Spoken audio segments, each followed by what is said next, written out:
बिस्मिल्लाहिर्रहमानिर्रहीम। जी, आज का लर्निंग सेशन स्टार्ट करते हैं। अस्सलाम वालेकुम। उम्मीद है आप सब खैरियत से होंगे। तो डैप इनसाइड के इस भरपूर लर्निंग सेशन में आप सबको वेलकम करते हैं और उम्मीद है आप लोग अच्छे से जो है वो लर्न कर रहे होंगे। तो आज के हमारे इस सेशन में हम देखते हैं कि हमें क्या लर्न करना है। हम अपने सेशन को जो है वो क्वालिटी वाइज रखते हैं और लर्निंग से भरपूर रखते हैं और उम्मीद है आप लोग दिलचस्पी से इसे लर्न कर रहे होंगे। ठीक है, तो हमने प्रीवियसली काफ़ी कुछ सीखने की कोशिश की है जिसमें हमने कैंडलस्टिक पैटर्न्स पढ़े हैं और बहुत सी कैंडल्स हमने पढ़ी हैं और हमने लोगों की साइकोलॉजी को रीड करने की कोशिश की है कि लोग किस तरह से इस मार्केट में जो है वो अपना बिहेवियर शो करते हैं। ठीक है, रिसेंटली काफ़ी बियरिशनेस जो है वो हमें मार्केट में देखने को मिल रही है। जैसा कि हम देख सकते हैं लास्ट फ्यू डेज से काफ़ी जो है मार्केट डाउन हो चुकी है। 25,200 से अभी तक मार्केट जो है 21,900 तक आ चुकी है। तो यहाँ पर एक हैवी सपोर्ट जोन भी है लेकिन जो कि अभी वीकर होता नज़र आ रहा है। तो इस चीज़ को भी हम देखते हैं कि लोग इस चीज़ में क्यों मार्केट में से निकल रहे हैं, क्यों इतनी सेलिंग हो रही है। उसकी एक मेन वजह यह है कि जो अमेरिका के अंदर महंगाई है वो बहुत ज़्यादा बढ़ चुकी है। वैसे तो ओवरऑल पूरी दुनिया में महंगाई बहुत ज़्यादा बढ़ गई है। तो इस टाइम जो पाकिस्तान में महंगाई के रेट हैं, एक कैलकुलेशंस होती है जो पाकिस्तान में महंगाई है, इन्फ्लेशन महंगाई को बोलते हैं इन्फ्लेशन। तो इन्फ्लेशन जो पाकिस्तान में है वो 32 से 34% चल रही है। ठीक है, और यूएसए में जो इस टाइम जो चल रही है इन्फ्लेशन रेट जो चल रहा है, इन्फ्लेशन रेट चल रहा है वो ऑलमोस्ट 6.5% चल रहा है, जो कि उनके लिए बहुत ज़्यादा है। तो आप देख सकते हैं कि हमारी पाकिस्तान की इकॉनमी और जो है यूएसए की इकॉनमी कहाँ पर चल रही है, इसलिए हमें अपने पाकिस्तान की फ़िक्र करनी चाहिए। अच्छा, तो ये जो महंगाई के रेट हैं ये बहुत ज़्यादा जो हैं बढ़े हुए हैं अमेरिका में, जिसकी वजह से अमेरिका बहुत इसे नीचे लाने की कोशिश कर रही है। वो इसे ड्रॉप करने की कोशिश कर रही है कि ये महंगाई के रेट हैं जो वो 2.0 तक आ जाएं with in an year, with in an 6 months या कुछ अर्से के लिए, ताकि वो अपनी इकोनॉमी को सेट कर सकें। ठीक है, और अगर ये इन्फ्लेशन के रेट जो कम आते हैं तो मार्केट में बहुत ज़्यादा बुलिशनेस नज़र आएगी, मार्केट अपवर्ड मूवमेंट देखते हुए हम नज़र आएंगे। लेकिन अभी वहाँ पर महंगाई बढ़ रही है तो जिसकी वजह से मार्केट में इतनी ज़्यादा बेयरिशनेस शो हो रही है। लोग डरे हुए हैं, वो अपना पैसा निकाल के जो है वो डॉलर में रख रहे हैं, डॉलर इंडेक्स में रख रहे हैं। ठीक है, ये डॉलर का जो इंडेक्स है, चार्ट है, इसमें हम देख सकते हैं कि लोग किस तरह से इसमें अपना पैसा इंसर्ट कर रहे हैं। ठीक है, तो ये चीज़ें हमने देखनी होती हैं। क्यों लोग जो है डॉलर के अंदर जा रहे हैं, वो इसलिए जा रहे हैं कि डॉलर पर जो इंटरेस्ट रेट है अमेरिका में वो महंगाई की वजह से वो महंगाई बढ़ रही है और उसी तरह से वो डॉलर पर इंटरेस्ट रेट भी बढ़ा रहे हैं। ठीक है, तो डॉलर पर इंटरेस्ट रेट जिसे हम सूद भी कहते हैं, अगर वो बढ़ेगा तो लोग देखेंगे कि भाई ये डॉलर हम अगर बैंक में रखते हैं हमें उसके अगेंस्ट सूद ज़्यादा मिलेगा, तो हमें उस मतलब कि उसमें प्रॉफिटेबल है वो, तो वो बाकी की जो मार्केट्स हैं उनमें से निकल के अपना पैसा डॉलर में रख रहे हैं। इसी तरह अगर डॉलर से पैसा निकल के दूसरी मार्केट्स में आएगा, अगर इससे दूसरे वर्ड्स में बोलें तो मतलब कि महंगाई कम होगी तो वो डॉलर पर जो इंटरेस्ट रेट कम कर देंगे, तो जो है वो लोग पैसा इसमें से निकाल के दूसरी मार्केट्स में लेकर आएंगे। वो स्टॉक मार्केट होती है, फॉरेक्स मार्केट होती है, ठीक है, या स्टॉक मार्केट होती है या क्रिप्टो मार्केट होती है। ठीक है, तो ये एक छोटी सी वजह थी जिस पर, छोटी सी नहीं है वैसे तो ये बहुत बड़ी वजह है मार्केट के ड्रॉप होने की। तो हम मज़ीद जो है इसके बाद चलते हैं हम अपने मार्केट के अपडेट की तरफ देखते हैं कि मज़ीद मार्केट जो है कहाँ तक और ड्रॉप हो सकती है। तो अभी हमें जो है एक सपोर्ट जोन जो है वो नज़र आ रहा है 21,600 का। अच्छा, ये सपोर्ट और रेजिस्टेंस आप जो बोलते हैं ये क्या चीज़ है? सपोर्ट एंड रेजिस्टेंस ये क्या चीज़ है? अच्छा, ये इस तरह से है कि जिस जगह से लोग सेल करना स्टार्ट करते हैं उस एरिया को हम सेल जोन भी कहते हैं, उस एरिया को हम रेजिस्टेंस जोन भी कहते हैं। मसलन यहाँ पर ये एक रेजिस्टेंस का काम करती है। ये हम किस तरह से फाइंड आउट करते हैं? पीछे से जो विक नज़र आ रही होती है कैंडल्स की, और नेक्स्ट जो है उसी एरिया को हम रेजिस्टेंस एरिया बनाते हैं। इस तरह से हम रेजिस्टेंस फाइंड करते हैं या सपोर्ट फाइंड करते हैं। जिस तरह से यहाँ से लोग अभी लोगों ने बाय किया हुआ था, यहाँ से काफ़ी ज़्यादा अगर हम देखें तो यहाँ पर बुलिशनेस क्रिएट हुई थी। यहाँ पर ये एक मतलब रेजिस्टेंस का एरिया था। पहले यहाँ से रेजिस्ट कर रहे थे लोग, यहाँ से सेल कर रहे थे, और यहाँ पर फिर बाद में ये रेजिस्टेंस एरिया बन गया मतलब, और अब ये सपोर्ट का एरिया काम कर रहा है। मतलब एक चीज़ जो पहले रेजिस्टेंस थी, यहाँ से लोग पहले सेल कर रहे थे, ठीक है, ये इस पॉइंट से 21,400 से यहाँ से इसको इसने फ्लिप कर दिया, लोगों ने इसे को फ्लिप कर दिया। वही लोग जो सेल कर रहे थे वही लोगों ने अब यहाँ से बाय करना स्टार्ट कर दिया। सही है, इसलिए ये अब जो सपोर्ट का एरिया है ये अब ये अब जो पहले रेजिस्टेंस का एरिया था पहले के जो वक्त में, ये देखें यहाँ से भी ड्रॉप डाउन आया। मैं यहाँ से ब्रश ले लेता हूँ तो ये देखें यहाँ से भी ड्रॉप डाउन आया, यहाँ से भी ड्रॉप डाउन आया। ये थोड़ा सा ऊपर लेकर जाते हैं, इसे लिक्विडिटी बोलते हैं, ठीक है। तो यहाँ पर फिर से मार्केट आई, यहाँ से ड्रॉप हो गई, ठीक है। यहाँ पर फिर से, लेकिन यहाँ पर आकर इसने जो है इस जो रेजिस्टेंस एरिया को है वो इसने तोड़ दिया, और अब जो है यही रेजिस्टेंस थी जो अब वो सपोर्ट का काम कर रही है। यहाँ से एक बार मतलब ये आप देखेंगे डेली के कैंडल में 1 2 3 4 5 कैंडल्स जो हैं इसने वापस ऊपर को मतलब मूव लिया है, ठीक है। तो इस तरह से हम सपोर्ट एंड रेजिस्टेंस के एरियाज़ को फाइंड करते हैं। अगर नेक्स्ट हम देखें तो इस जगह पर हमें जो है नज़र आएगी एक सपोर्ट कि यहाँ से लोग जो हैं दोबारा बाय करने की कोशिश कर सकते हैं। फिर एट द लास्ट जो होगा वो ये एक पॉइंट बन सकता है, ठीक है। ये देखें, ठीक है। मतलब लोगों की जो साइकोलॉजी है हमने वो देखना होता है कि मार्केट कहाँ तक ड्रॉप हो सकती है और कहाँ तक वो रेजिस्टेंस एरिया है, कहाँ पर लोग बेचने के लिए बैठे हुए हैं और कहाँ पर लोग बाय करने के लिए बैठे हुए हैं, ठीक है। ऐसे एरियाज़ को जो है हम सपोर्ट एंड रेजिस्टेंस एरियाज़ बोलते हैं। तो नेक्स्ट लेवल जो हमें ये शो हो रहा है, तो उसके बाद हम देखेंगे कि अभी मार्केट के अंदर काफ़ी जो है एक हलचल बनी हुई है। तो इस एरिया पर भी आती है तो मार्केट में भी बाउंस बैक हो। तो देखते हैं कि मार्केट कब स्टेबल होती है और कब हम इसमें एंट्रीज बनाते हैं। अभी जो भी एंट्रीज लेनी है वो काफ़ी रिस्की होंगी, क्योंकि हम यहाँ पर बाय मार्केट को कभी भी दरमियान में बाय नहीं करते। तो चलते हैं, यहाँ पर तो थी हमारी जो मार्केट अपडेट थी। तो अब देखते हैं कि हम लर्निंग सेशन की तरफ आते हैं कि लर्निंग किस तरह से करनी है। हम देखेंगे आज कि हमने इंडिकेटर्स किस तरह से लगाने हैं ट्रेडिंग व्यू में। ट्रेडिंग व्यू में हम इंडिकेटर्स कैसे लगाते हैं, और आज हम 2 इंडिकेटर्स के बारे में पढ़ेंगे। पहला होगा RSI रेलेवेंट स्ट्रेंथ इंडेक्स के नाम से, ठीक है। RSI रेलेवेंट स्ट्रेंथ इंडेक्स, ठीक है। इसके बारे में पढ़ेंगे ये क्या है, इसकी क्या वैल्यूज़ हैं, और हम RSI को यूज़ करते हुए किस तरह से ट्रेड ले सकते हैं, ठीक हो गया। और RSI को लगाने का क्या मतलब है, RSI मार्केट में क्या शो करवाती है, ठीक है। उसके बाद हम एक इंडिकेटर पढ़ेंगे मूविंग एवरेज का। मूविंग एवरेज क्या रोल प्ले करती है, और 55 मूविंग एवरेज क्या होती है, ये आज के सेशन में हम पढ़ने की कोशिश करेंगे और इसे जो है लर्न करवाने की कोशिश करेंगे। उम्मीद है आप लोग इस चीज़ को भरपूर लर्न करेंगे। तो हमारा यहाँ तक का सेशन उम्मीद है सही चल रहा होगा और आप लोग इसे एंजॉय कर रहे होंगे, लर्न भी कर रहे होंगे, ठीक है।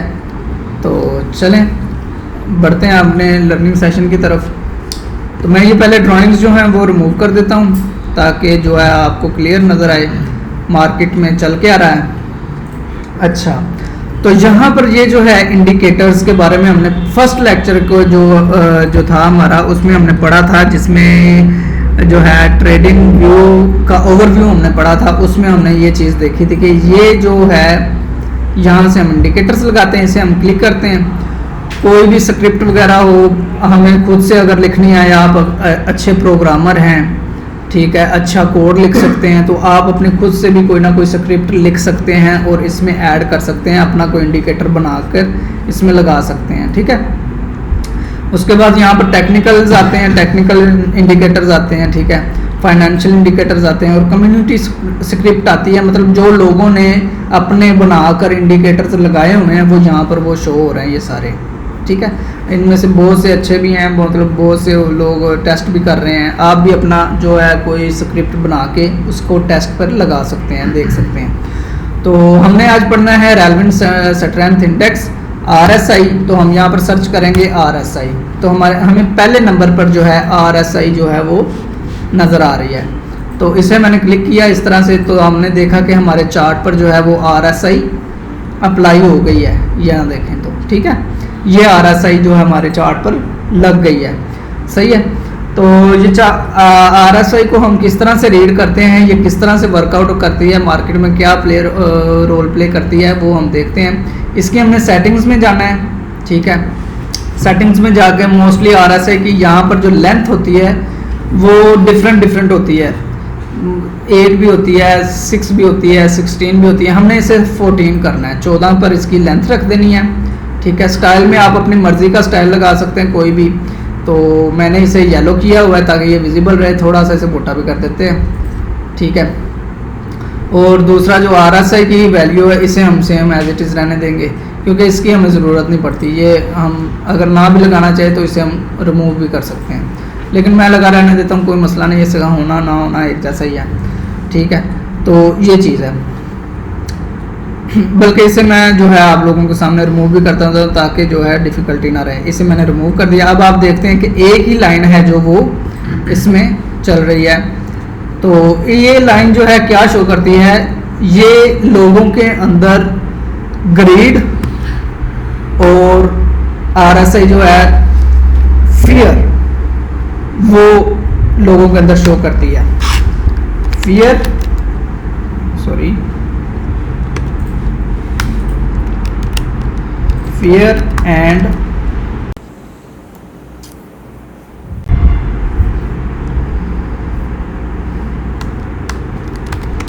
एंड ग्रीड शो करती है, ठीक है। फियर क्या मतलब जी, फियर क्या होता है, डर लोगों के अंदर कितना है मार्केट में, ये RSI वो शो करेगी, और लोगों के अंदर लालच कितना आ चुका है वो शो करेगी। ये किस तरह से यूज़ करते हैं आए हम देखते हैं। हमने इसे ज़्यादातर देखना होता है बड़े टाइम फ्रेम में। इसकी थोड़ी सी सेटिंग मैं और चेंज करवा दूँ आपको, वो मुझे रह गई थोड़ी सी। इनपुट्स के अंदर हमने इसके अंदर ये जो वैल्यूज़ में है, इसकी वैल्यूज़ कहाँ गई, डिफ़ॉल्ट वैल्यूज़ में है,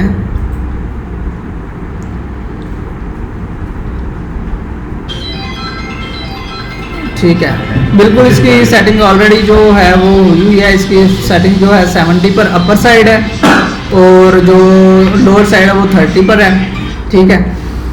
तो जैसे ही हम मार्केट में देखते हैं कि ये 80 से अबव जा चुकी है, इसकी वैल्यू जो है वो 80 से, यहाँ पर इसके जो ग्राफ के अंदर ये यहाँ पर इसकी वैल्यू शो हो रही है। ये 0 से लेकर जो है ये 0 से लेकर 100 तक इसकी वैल्यू होती है, ठीक है। ये ग्राफ में यहाँ पर हम इस पर पॉइंटर लाकर देख सकते हैं, यहाँ पर 83 की वैल्यू थी, ठीक है। यहाँ पर हम ये RSI शो करती है कि जब ये 83 पर या 80 अबव जब ये शो हो रही हो तो लोगों के अंदर ग्रीड, लालच बहुत ज़्यादा होता है, तब तक मार्केट बहुत ज़्यादा पंप कर चुकी होती है, ठीक है। यहाँ पर हम देखें, यहाँ पर ये देखें वैल्यू बहुत ज़्यादा है, यही पॉइंट है, और यहाँ पर वैल्यू ये इंडिकेट कर रही है, ठीक है। तो यहाँ पर ये देखें इसने स्लाइटली डाउन मूव लिया इसने, ठीक है। तो ये लोगों के अंदर ग्रीड शो करती है। जब भी लोगों के अंदर ग्रीड होगा तो जो होंगे वहाँ पर अपना प्रॉफिट बुक करेंगे, मतलब कि मार्केट में सेलिंग प्रेशर नज़र आएगा, ये चीज़ शो करेगी। ठीक है, उसके बाद जब भी ये हमें डाउन साइड पर मूव नज़र आए, जब भी हमें 30 से नीचे नज़र आए, 30 की वैल्यू से, ये देखें 30 यहाँ पर नज़र आ रहा होगा, अभी 28 पर है यहाँ पर इस ये वाली वैल्यू, तो यहाँ पर ये मार्केट में अपवर्ड मूव लेने का, यहाँ पर लोगों के अंदर डर होगा कि यहाँ से मार्केट गई नीचे, तबाह हो गई, बर्बाद हो गई, मार्केट नहीं अब ऊपर जाएगी और नीचे जाएगी, यहाँ पर लोगों के अंदर डर बैठा होता है। तो यहाँ पर हम देख सकते हैं यही वो पॉइंट है जहाँ पर इसकी वैल्यू 28 है। ठीक है, यहाँ से मार्केट ने स्लाइटली मूव डाउन लिया और अपवर्ड मूवमेंट लेकर इसने अपनी जो है RSI को 28 से अप लेके गई यहाँ पर 53 तक। तो यहाँ पर से हम देख सकते हैं यहाँ से इसने मूव लेकर यहाँ तक इसने अपने आप को रीसेट किया। ठीक है, तो इस तरह से हम RSI को यूज़ करते हुए हम देख सकते हैं कि मार्केट के अंदर किस तरह से इन होना है और किस तरह से आउट होना है। ठीक है, तो ये बड़े टाइम फ्रेम में हमें ज़्यादा इंडिकेशन देती है, छोटे टाइम फ्रेम में ये हमें कम इंडिकेशन देगी। 4 आवर का टाइम भी हम यूज़ कर सकते हैं। 4 आवर के टाइम में आए हम इसे बैक टेस्ट करते हैं कि ये किस तरह से वर्कआउट करती है। तो यहाँ पर आप देखें, यहाँ पर फिर से ये 28 पर आई हुई है और यहाँ पर मार्केट बिल्कुल गिरी हुई है। ठीक है, यहाँ के बाद इसने फ़ौरन से एक अपवर्ड मूवमेंट लिया और अपने आप को एक बुलिशनेस शो करवाई। ठीक है, यहाँ पर आप देख सकते हैं कितना बुलिश मूव लिया है इसने। ठीक हो गया, ये चीज़ है। यहाँ पर हम एंट्री अपनी बना सकते थे इस वैल्यू से। ठीक है, और यहाँ पर हम एग्जिट कर सकते थे इस वैल्यू पर। तो यहाँ पर देखें कितना अपवर्ड मूवमेंट लिया। ठीक है, इस तरह से और भी बैकवर्ड मूव में जाएँ तो यहाँ पर बिल्कुल ये नीचे आई हुई है, 18 पर आई हुई है। तो यहाँ पर आप देखें बिल्कुल मार्केट नीचे फियर में गई हुई है। तो यहाँ पर इसने स्लाइटली अप मूवमेंट लेकर अपने आप को रीसेट किया। आप लोग भी इसे रीटेस्ट कीजिएगा, इसे बैक टेस्ट कीजिएगा कि मार्केट में किस तरह से ये रोल प्ले करती है और आया कि मेरी जो ट्रेड्स हैं इसके अकॉर्डिंग ठीक चलती हैं या नहीं चलती, इस चीज़ को हम देखेंगे। सही हो गया। उसके बाद हम दूसरा एक इंडिकेटर देखेंगे, वो है MA moving average. Moving average हम यहाँ पर सिंपल मूविंग एवरेज लगाएंगे। इस तरह से ये मूविंग एवरेज आ गई, MA लिखेंगे तो मूविंग एवरेज आ जाएगी, ये हम क्लिक कर देंगे। ठीक है, ये एक हल्की सी मूविंग एवरेज लग चुकी है यहाँ पर। इसकी हम वैल्यू को चेंज करेंगे। यहाँ पर इसकी ये MA 9 की लगी हुई है, 9। इस 9 को हमने इसकी सेटिंग में गए, सेटिंग में जाकर इनपुट में गए, इसे हमने 55 कर देना है, 55 की मूविंग एवरेज कर दी। और इसका मैं कलर जो है चेंज करके इसे भी येलो करता हूँ और थोड़ा सा विजिबल करता हूँ ताकि आप लोगों को नज़र आ जाए।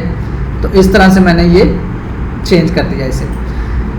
अच्छा, ये भी जो है मूविंग एवरेज किस तरह से रोल प्ले करती है मार्केट के अंदर, ये मार्केट की ट्रेंड को शो करती है कि मार्केट में कौन सा ट्रेंड चल रहा है, बुलिश ट्रेंड चल रहा है या बेरिश ट्रेंड चल रहा है। ठीक है, अभी मार्केट बिल्कुल स्लाइटली डाउन जा रही है तो आपको ये मूविंग एवरेज भी डाउन जाती हुई नज़र आ रही है कि भाई मैं इस टाइम मार्केट के अंदर बियर्स जो है एक्टिव हैं, मार्केट में जो है बहुत ज़्यादा बियरिशनेस है, लोग सेल कर रहे हैं। तो यहाँ पर इसके नीचे ही मार्केट रहने के चांसेस हैं। ये हमने 4 आवर का टाइम देखा हुआ है, हम 1 डे के टाइम में भी देखते हैं। तो यही चीज़ है। अभी रिसेंटली यहाँ पर इसने एक बुलिश मूव दिखाया था।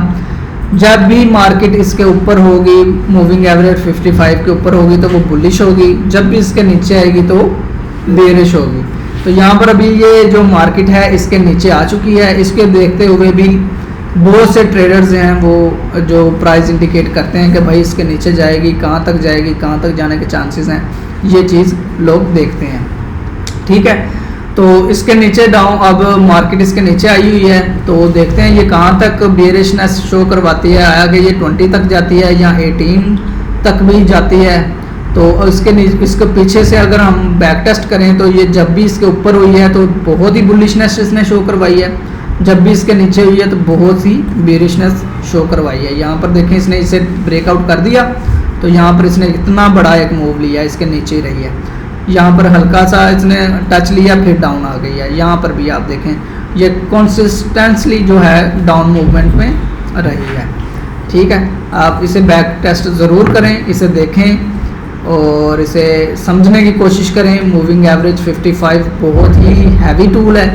ये आपको मार्केट में ट्रेंड जो है वो शो करता है। तो इसे भी मोस्टली आप जो है हायर टाइम फ्रेम में देखें, लोअर टाइम फ्रेम में ये बहुत ही कम जो है ट्रेंड को शो करता है, वर्कआउट करता है। यहाँ पर देखें जैसे इसने इसे ब्रेकआउट किया तो एक हैवी जो है बुल रन इसने शो करवाया, यहाँ 69 तक जो है मार्केट गई और इसके ऊपर ही रही, और जैसे ही नीचे आई तो डाउन ही रही, और इसने दोबारा जो है 28K का एक प्राइस शो करवाई। जैसे इसने दोबारा से इसने मूव अप लिया तो फिर से इसने जो है 29K का, पहले इसने 25K 65K का इसने मूव दिखाया, उसके बाद इसने दोबारा ऊपर आके यहाँ पर यहाँ एक लिक्विडिटी ली इसने, और फिर से अपवर्ड मूवमेंट दिखा के इसने 69 का दिखा दिया।